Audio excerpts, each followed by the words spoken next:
It's time for us to talk about something really interesting, especially for parents.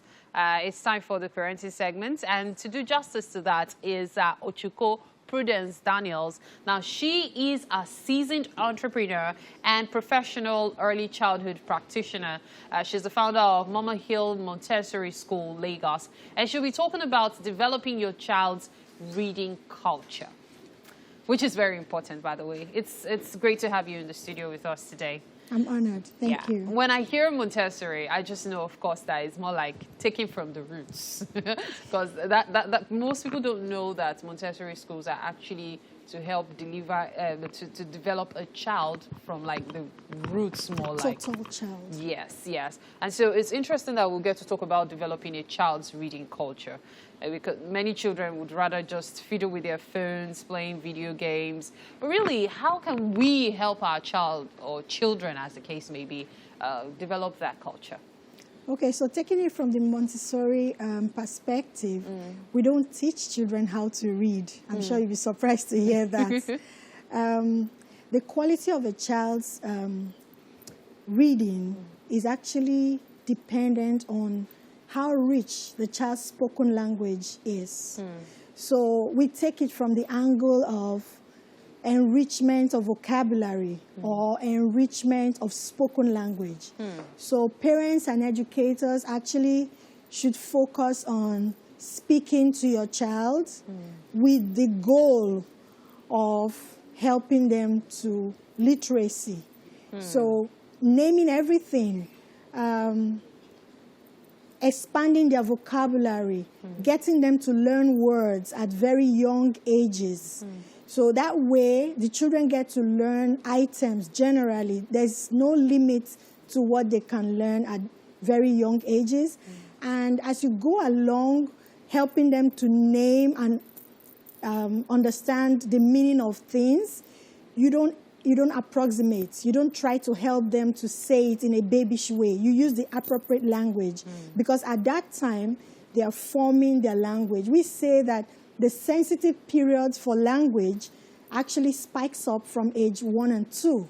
And so you need to guide to help them until they become 6, when it begins to wane gradually. So at that time, children are open to language. Their absorbent mind is fresh and open to receive language. So what should parents do actually to help children develop language skill? In the Montessori environment, it's a process and a very structured procedure. Development of language, enrichment of spoken language, and then you help them to understand the letters. Because let me say something.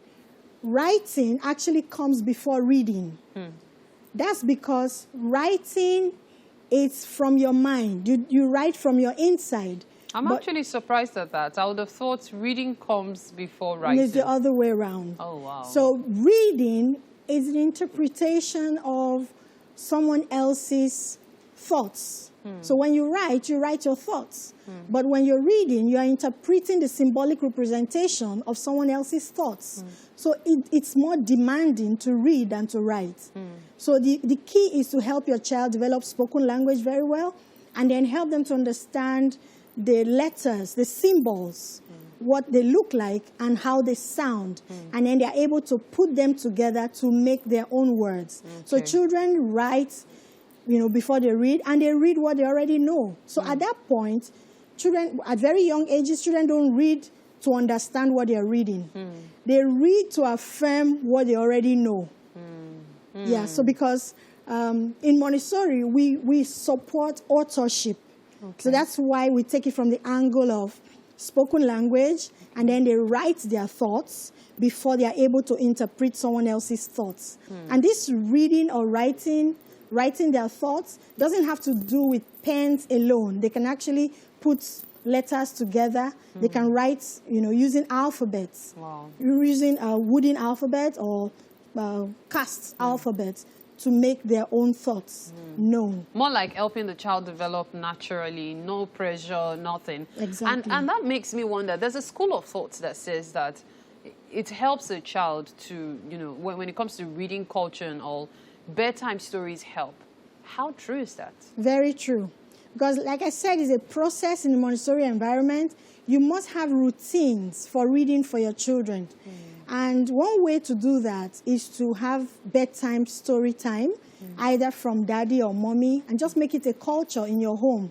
The very little baby you read to, even though they don't seem to understand what you're reading at that time or seem to be following you, they are absorbing, because at that age, they are very young and their heart is open. They observe. We're mirroring what we want them to be. So they're watching you, and they know there's something in there. You know, it's said that Africans don't read. And if you want to hide something from a black person, put it in a book. Yeah, we need to debunk that by helping our children to develop a proper reading culture. Have bedtime story, like I said, put a routine, have a regular routine where you read to your children. If you're a Christian, in the morning, read your Bibles, read books, read labels of items when you go shopping. As you drive on the way. What's written on that? Yeah, read signages and all of the, so your children just get to love to read as you go along. And then, you know, for some children, like you want to develop your child's reading culture. Age 1, age 2, the child goes, nah. 3, 4, the child goes, nah. 5, 6, the child goes, nah. I'd rather just maybe use YouTube and, you know, watch everything that is happening there, which is a form of reading, but it's not the same thing as, you know, when you have books and all. Now, for that kind of child, how can you gently and lovingly steer that child to the pages of books? Yes, so you create opportunities to spark up reading, to make them interesting. First, you let them choose material of their choice to read. You don't have to insist on what you want them to read. Let them have fun reading.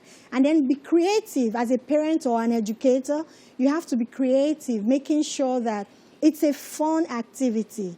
The goal is not, your eyes are not on the goal. Yeah, your eyes are on child development. So you do it in a fun activity, in a fun way, such that the child is interested. Oh, Mommy, can we read that interesting book again? And then something that really interests them is a material you can read over and over again, because children don't get tired of what they find fun doing. What if you now have a child that gets tired of a book? Like, when the child is done with a book, I'm never going there again. Can you give me the next one? Yeah, sure. But when you have choice, when children make choices, it dynamic for them. It's no longer boring. Yeah. Okay, fantastic. So allow them make choices and read everywhere. Create reading corners in your home, in a clean toilet. Have a book corner, some magazines or something to read. Everywhere, in the car, have something to read. So just surround them with books. And you read yourself. And read yourself. Yes, well, read in their face. I wish I had more time, because I would have loved us to talk about even when the parent loves reading and the child goes, that's your love, not mine. But that's about it. Thank you so much for your time, Otchuko. Really appreciate it. Interesting conversation. We have to take a break now. The show continues. Stay with us as Wake Up Nigeria.